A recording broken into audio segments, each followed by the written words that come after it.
Hello everyone, I'm Leon Thomas Lewick. Here's your political news roundup for Tuesday, October 9th. Mitt Romney has pretty much dashed the notion that the debates don't make a difference in the polls. Coming off his impressive showing against President Obama in last Wednesday's debate, new polls show the Republican challenger gaining ground and even overtaking Mr. Obama in some cases. A new poll from the Pew Research Center shows Romney moving from what had been an 8-point deficit to a 4-point lead among likely voters nationwide. He leads 49 to 45%.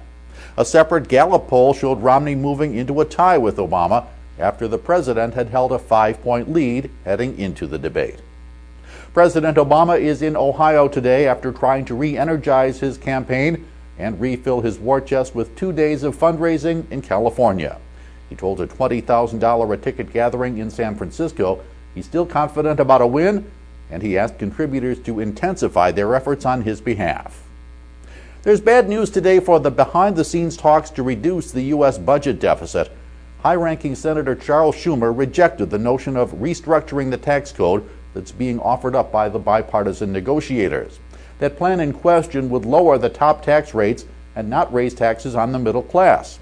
Schumer is a Democrat from New York. He told the National Press Club the idea of an overhaul along the lines of the current plan is little more than happy talk.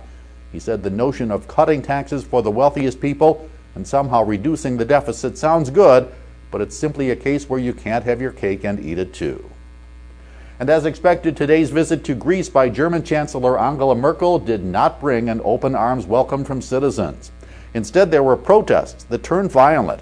Police used tear gas and stun grenades to keep crowds under control.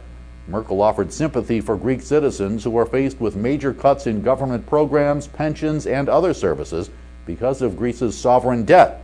She said their sacrifices will pay off in the long run. At least 30 people were reported injured in those violent demonstrations. That's your political news roundup for Tuesday, October 9th. I'm Leon Thomas Lewick. Stay logged on to rttnews.com for the latest political, economic, and stock market news all day long.